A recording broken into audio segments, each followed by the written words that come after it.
Caminar hacia el altar para casarse con un despiadado jefe de la mafia ya era aterrador de por sí. Enamorarse de él fue un error fatal.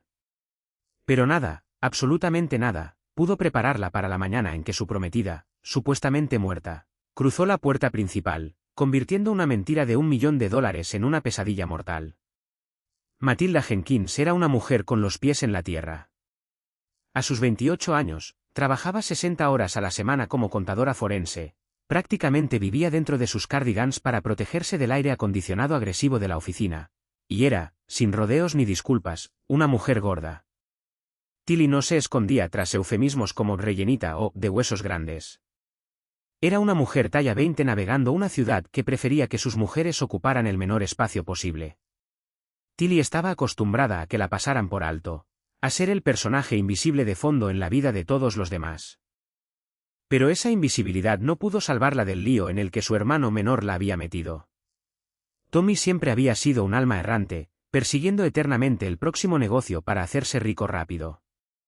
Su última aventura consistía en desviar fondos de una firma inmobiliaria en el centro de Chicago que, en apariencia, era completamente legal.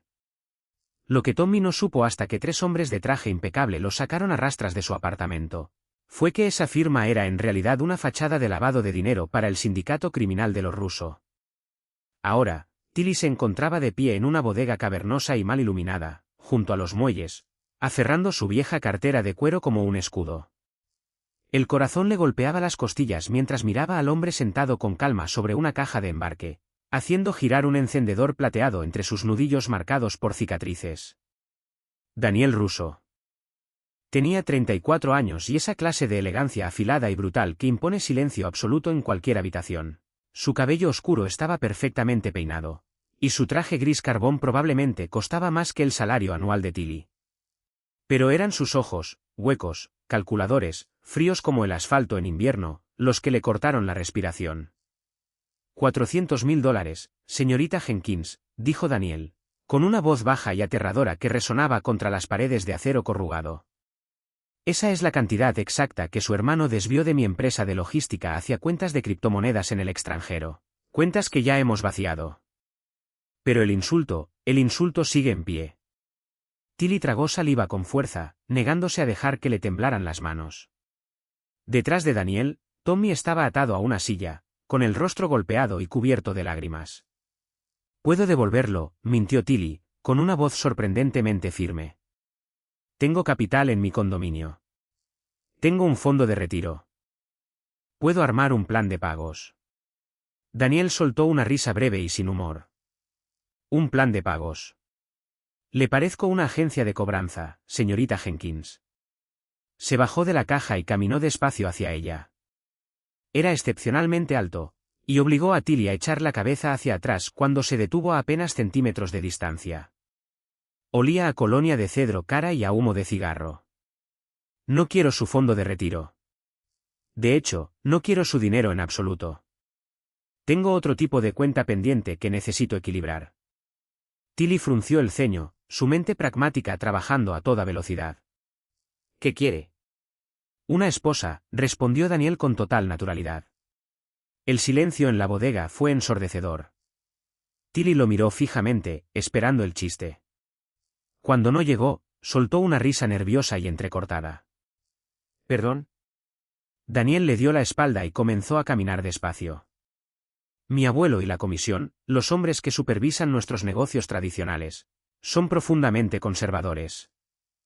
Exigen que sus líderes sean hombres estables, orientados a la familia. Hace 2 años, mi prometida, Camille, desapareció. Los tabloides lo llamaron un trágico accidente de bote.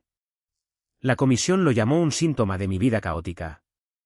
Se detuvo, mirando por encima del hombro. «Están amenazando con entregarle mi puesto a mi primo, a menos que demuestre que he sentado cabeza. Necesito un matrimonio, rápido, y completamente libre de complicaciones románticas». «Entonces contrate a una actriz», le respondió Tilly, sus instintos de protección despertando. «Vaya a una agencia de modelos». «¿Por qué yo?». Daniel se giró por completo para mirarla de frente, recorriendo con la mirada su figura llena con un desapego analítico que le erizó la piel. «Porque una actriz quiere fama. Una modelo atrae a los paparazzi. Si me caso con una mujer de mis círculos habituales, la prensa investigará su pasado. Y eso significa que investigarán el mío. Usted, señorita Jenkins, es una civil. Es contadora. Es completamente ordinaria. Se acercó más, bajando la voz una octava. Usted no busca los reflectores. Ocupa espacio en una habitación. Y aún así sabe exactamente cómo pasar completamente inadvertida ante las víboras con las que trabajo. La prensa la encontrará aburrida. La comisión la encontrará decente. Usted es segura. Usted es la tapadera perfecta. Esa palabra le dolió, golpeando cada inseguridad que había pasado años enterrando. Ordinaria. Invisible. Aburrida. Daniel estaba usando su realidad física como arma, usando su gordura y su vida tranquila como escudo para su imperio criminal. ¿Y si digo que no? Preguntó Tilly, con la voz tensa. Daniel señaló hacia Tommy con desgano. Entonces su hermano paga su deuda con sangre, lentamente. Tilly cerró los ojos. Pensó en su madre, que en su lecho de muerte le había hecho prometer que cuidaría de Tommy. Pensó en la vida que había construido, en la existencia tranquila y segura que estaba a punto de hacer estallar. ¿Cuáles son los términos? Preguntó, abriendo los ojos para enfrentar su mirada apagada. 12 meses, respondió Daniel, sacando un documento legal doblado de su bolsillo. Viviremos juntos en mi residencia principal. Obediencia total en público. Absoluta discreción en privado. Asistirá a galas, sonreirá para las cámaras y hará el papel de esposa devota. Dormiremos en habitaciones separadas. Exactamente en un año, tramitaremos un divorcio tranquilo y amistoso. Yo le pagaré $2 millones en pensión, y la deuda de su hermano quedará borrada para siempre. Tilly miró el contrato, y luego los ojos desesperados y suplicantes de Tommy. Tomó la pluma dorada que Daniel le ofrecía. 1 año. Susurró Tilly, firmando en la línea punteada. Bienvenida a la familia, señora Russo, dijo Daniel, con una sonrisa peligrosa jugando en sus labios. La boda fue un evento surrealista de altísima seguridad en una propiedad privada en los Hamptons. Tilly se sentía como una impostora envuelta en seda blanca. El diseñador había luchado por vestir su cuerpo talla 20, ofreciendo al principio cortes anticuados, hasta que Daniel intervino. Despidió sin piedad al primer sastre y trajo a un especialista de alta costura desde Milán, quien creó un impresionante vestido corte A con hombros descubiertos que la hizo sentirse hermosa por primera vez. Cuando Daniel la miró en el altar, no había asco en sus ojos, solo una posesión feroz y aterradora que le recorrió la espalda como un escalofrío. Mudarse a la enorme mansión de Daniel en Gold Coast fue un ejercicio de resistencia psicológica. La casa era fría, moderna y fuertemente vigilada. Peor aún, el fantasma de Camille Hastings rondaba cada pasillo. Camille había sido todo lo que Tilly no era, una socialité rubia y delgada como una navaja, de temperamento fogoso y legendario. El personal trataba a Tilly con indiferencia educada, comparando siempre con la mirada a la contadora suave y callada con la tormenta glamorosa que alguna vez gobernó la propiedad. Durante los primeros 3 meses, Daniel y Tilly vivieron como compañeros de casa educados. Compartían desayunos en silencio y asistían a cenas benéficas donde Daniel apoyaba una mano cálida y firme en la espalda baja de Tilly, proyectando la imagen de un esposo ferozmente protector. Pero detrás de puertas cerradas, él se refugiaba en su despacho, ahogándose en whisky escocés y en los asuntos del sindicato. El cambio ocurrió a finales de octubre, durante una cena obligatoria con los altos mandos de la comisión. El comedor privado de Le Petit Château era sofocantemente lujoso. Tilly se sentaba en silencio con un vestido de noche verde esmeralda, bebiendo agua mientras los hombres fumaban puros y hablaban en tonos bajos y agresivos sobre rutas de embarque y jefes sindicales. Al otro lado de la mesa estaba sentado Carlo Moretti, un subjefe de una facción rival que había estado bebiendo pesadamente toda la noche. Carlo nunca había querido a Daniel, y sus ojos no dejaban de posarse en Tilly con una malicia de borracho. Tengo que admitirlo, Russo, arrastró las palabras Carlo, reclinándose en su silla y señalando ampliamente a Tilly con su puro. Cuando escuché que por fin había sentado cabeza, esperaba otra pura sangre. Pero veo que has desarrollado buen apetito. Parece que estás comiendo bien. Tal vez demasiado bien.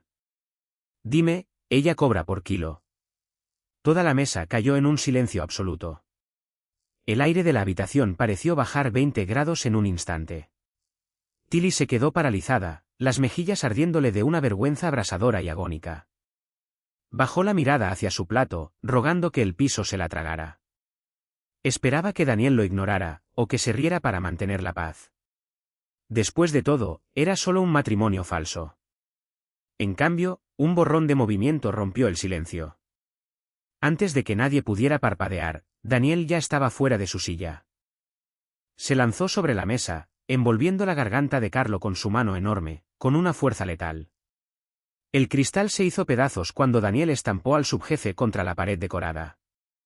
«Di una palabra más», susurró Daniel, con una voz que era un siseo demoníaco que atravesó la habitación paralizada. Presionó un cuchillo de plata directamente contra la carótida de Carlo. Una fina línea carmesí apareció en el cuello del hombre. «Vuelve a respirar en su dirección, Carlo, y te arrancaré las cuerdas vocales y se las daré de comer a los perros callejeros del callejón. Ella es mi esposa. Vas a hablar de ella como si sostuviera tu miserable vida entre sus manos suaves, porque ahora mismo, así es». Carlo balbuceó una disculpa frenética y patética. Daniel sostuvo el cuchillo ahí durante 3 segundos agonizantes antes de arrojar al hombre al suelo. Se acomodó la chaqueta con calma, caminó de vuelta hacia Tilly y le ofreció la mano con delicadeza. «Nos vamos», anunció Daniel a la habitación conmocionada. El camino de regreso a la mansión fue silencioso, cargado de adrenalina contenida. Cuando finalmente cruzaron las pesadas puertas de roble, Tilly ya no pudo contenerse. «No tenías que hacer eso», dijo, con la voz temblorosa, quitándose los tacones en el vestíbulo. «Pudiste haber arriesgado tu posición ante la comisión por un estúpido chiste sobre mi peso». Daniel se detuvo y se giró para mirarla. El distanciamiento frío había desaparecido por completo de sus ojos, reemplazado por un fuego oscuro e intenso. Se acercó a su espacio personal, con el pecho agitado. «No vuelvas a menospreciarte jamás en mi presencia», ordenó suavemente, llevando la mano hasta su mandíbula. Su pulgar trazó el pómulo de Tilly, con un tacto sorprendentemente tierno. «Tú vales por 10 de esos hombres, Matilda. Eres inteligente, eres ferozmente leal, y eres hermosa. Estoy completamente harto de ver a este mundo tratar de hacerte sentir pequeña». A Tilly se le cortó la respiración. Levantó la mirada hacia sus ojos oscuros, buscando la mentira, pero solo encontró una honestidad cruda y sin adornos. El aire entre ellos se volvió denso. Las fronteras de su contrato se disolvieron en cenizas cuando Daniel se inclinó y la besó con fiereza. Tilly no se apartó. Le devolvió el beso, enredando las manos en su cabello oscuro mientras él la acorralaba contra la pared, alzándola sin esfuerzo a pesar de su tamaño, haciéndola sentir más ligera y más deseada de lo que se había sentido en toda su vida. Esa noche, las habitaciones separadas quedaron olvidadas. Compartieron una noche de pasión profunda y desesperada, despojándose de la armadura que ambos usaban para sobrevivir. A la mañana siguiente, Tilly despertó envuelta en las sábanas de Daniel, con una extraña y embriagadora sensación de felicidad doméstica. Se puso una de sus camisas, demasiado grande para ella, y bajó descalza hacia la enorme cocina para preparar café. Daniel ya se había ido a su despacho, pero el aroma persistente de su colonia la hizo sonreír. De pronto, el pesado portón de hierro sonó con fuerza. El intercomunicador de seguridad chirrió frenéticamente. Tilly frunció el ceño y dejó su taza sobre la mesa. Caminó hacia el gran vestíbulo justo cuando las puertas principales se abrieron de golpe, empujadas por el jefe de seguridad, que se veía completamente pálido y aterrado. «Jefe», gritó el guardia hacia el despacho. «Jefe, necesita salir aquí ahora mismo».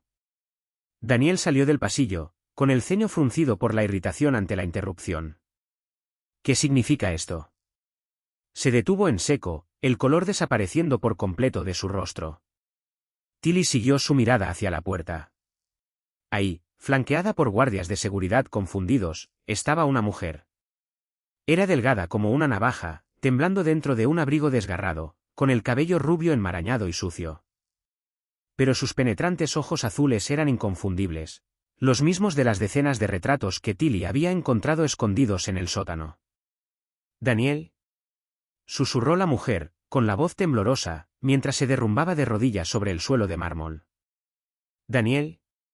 Me mantuvieron encerrada en la oscuridad durante tanto tiempo. Por fin logré escapar. El corazón de Tilly se detuvo. La taza de café se le resbaló de los dedos, haciéndose añicos en 100 pedazos sobre el piso. Era Camille Hastings, y estaba muy viva. El caos que siguió a la milagrosa resurrección de Camille Hastings fue una obra maestra del desorden. Mientras Daniel caía de rodillas sobre el mármol, con las manos suspendidas sobre el cuerpo frágil y tembloroso de su antigua prometida, Tilly sintió que el mundo se inclinaba bajo sus pies. Dio un lento paso atrás, su pie descalzo crujiendo sobre los restos de su taza. Un dolor agudo le atravesó el talón, pero quedó eclipsado por el peso aplastante en su pecho. Menos de 12 horas atrás había estado en los brazos de Daniel, creyendo por fin que era algo más que un peón conveniente. Ahora era exactamente lo que siempre había temido ser, invisible. En cuestión de minutos, la mansión se llenó de médicos privados del sindicato y de seguridad fuertemente armada. Camille fue llevada de inmediato a la suite del ala este, llorando y aferrada a las solapas del traje arruinado de Daniel. Durante 3 días, Tilly apenas vio a su esposo. Existía como un fantasma en su propia casa, preparando comidas en silencio, esquivando las miradas lastimeras del personal, y encerrándose en su antigua habitación. La comisión estaba en pie de guerra. Una prometida viva y una esposa legal creaban una pesadilla política para el sindicato. La cuarta noche, Tilly decidió que ya había tenido suficiente. El contrato claramente estaba anulado.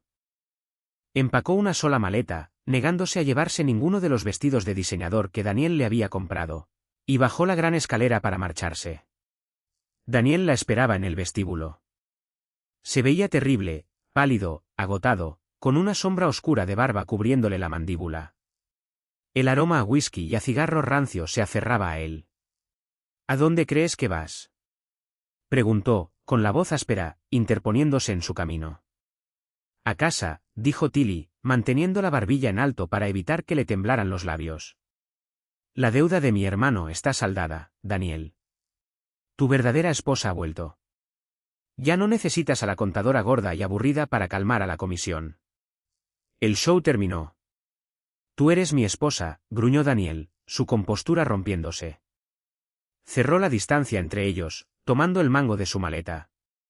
Matilda, te lo juro por Dios, no cruces esa puerta. La situación es complicada. No tiene nada de complicado, le respondió Tilly, con las lágrimas por fin picándole los ojos. Ella es el amor de tu vida. Fue secuestrada y torturada durante 2 años.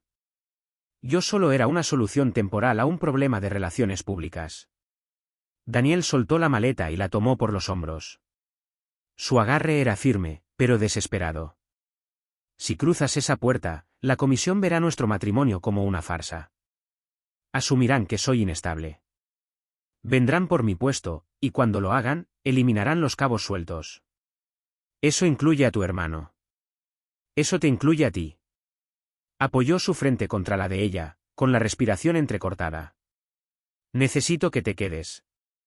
Por favor. Dame tiempo para arreglar esto. Tilly cerró los ojos. La vulnerabilidad cruda en su voz derrumbó todas sus defensas. Asintió lentamente, aceptando quedarse. Pero a medida que pasaban las semanas, la mente pragmática de Tilly comenzó a notar cosas. Camille aseguraba haber sido retenida por una facción renegada de los Moretti en un sótano húmedo en Sicilia, alimentada solo con sobras. Sin embargo, cuando Tilly pasó frente a su puerta abierta una tarde, la vio estirándose. Su tono muscular era excelente, nada que ver con los músculos atrofiados de una cautiva. Además, sus dientes estaban perfectamente blancos y alineados, sin rastro de la severa desnutrición que decía haber sufrido. La discrepancia final llegó en una cena tranquila.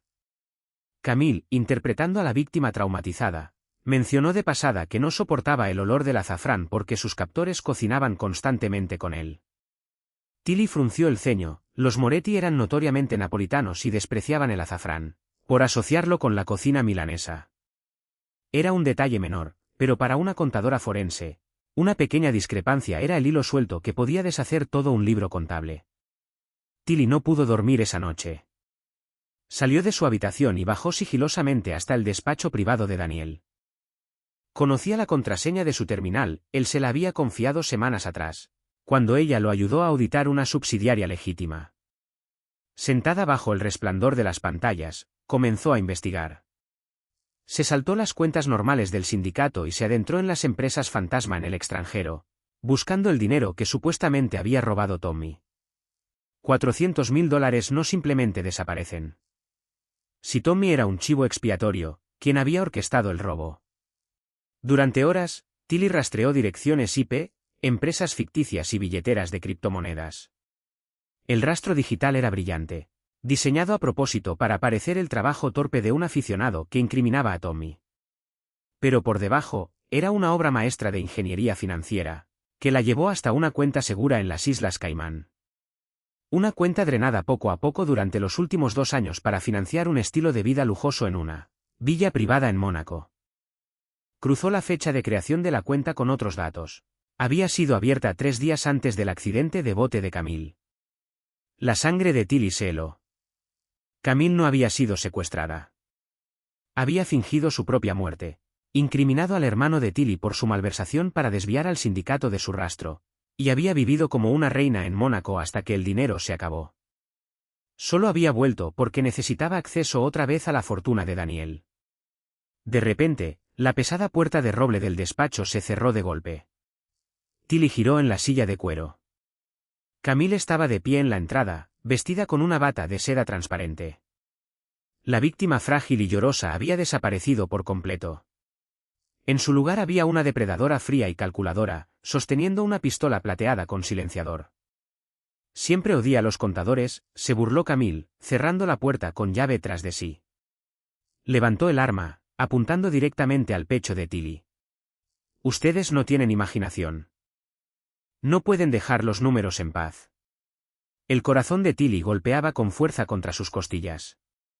Pero la pura audacia de la mujer que tenía frente a ella encendió un incendio de ira que quemó todo su miedo. No se acobardó. No suplicó. Se enderezó en la silla, su figura llena dominando el espacio detrás del enorme escritorio de caoba. Mónaco, afirmó Tilly con voz plana, sorprendentemente firme. No estabas en un sótano. Estabas bebiendo champán en la Riviera.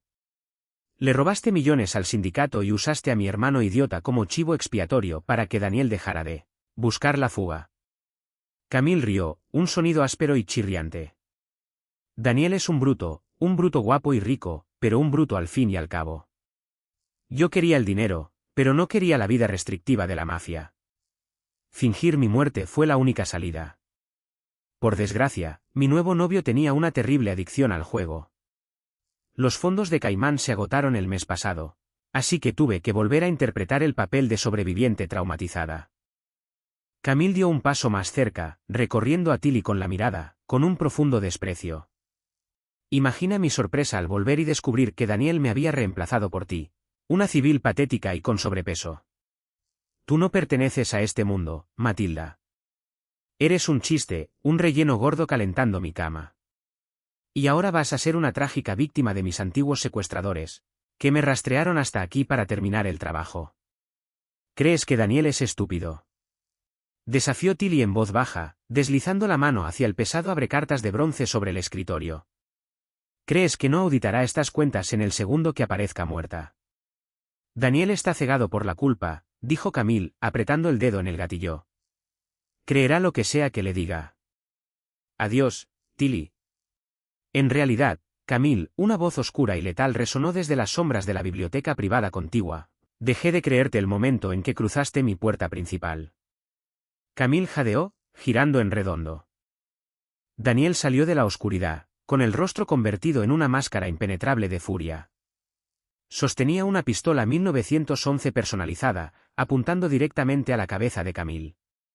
Daniel. Chilló Camille, soltando de inmediato su arma y rompiendo en un llanto histérico y fingido. ¿Ella? Ella me estaba amenazando. Descubrió que los Moretti pagaron a su hermano para ayudar a secuestrarme. Estaba tratando de encubrirlo. Daniel ni siquiera parpadeó. Caminó despacio por la habitación, su presencia imponente ahogando el aire del espacio. Pateó el arma caída de Camille, alejándola por el suelo. Matilda es muchas cosas, dijo Daniel, con una voz baja y aterradora. Es brillante. Es hermosa. Es la única mujer que jamás ha exigido mi respeto en lugar de mi dinero. Pero no es una mentirosa. Tú, en cambio, eres un parásito. Yo te amaba, sollozó Camille, cayendo de rodillas. Tú amabas mi bóveda, corrigió Daniel con frialdad. Supe desde el momento en que volviste que algo andaba mal. Olías a bloqueador solar francés carísimo, no a un sótano. Pero necesitaba pruebas antes de llevar mis sospechas ante la comisión. Sabía que la mente brillante de mi esposa encontraría el rastro financiero más rápido que mis hombres. Miró a Tilly. Y por una fracción de segundo, el letal jefe de la mafia desapareció, reemplazado por un hombre mirando el centro de su universo. ¿Estás herida?, preguntó suavemente. Tilly soltó un suspiro tembloroso, aflojando su agarre sobre el abrecartas. Solo mi orgullo. Me llamó relleno. La mandíbula de Daniel se tensó. Bajó la mirada hacia Camille sin una pizca de compasión. Levántate. Mis hombres están esperando afuera. Vas a ser escoltada hasta un avión privado. Te dejarán en una instalación penitenciaria muy remota y muy desagradable, administrada por un asociado mío en Siberia. Nunca volverás a ver un centavo de mi dinero, ni el sol de Mónaco, ni la ciudad de Chicago, jamás. Dos enormes ejecutores del sindicato entraron y arrastraron a una Camille que gritaba y se resistía, sacándola por la puerta. Sus amenazas se fueron desvaneciendo por el pasillo hasta que la enorme casa quedó en completo silencio. Tilly se quedó sentada, con la adrenalina desplomándose. Las manos finalmente comenzaron a temblarle.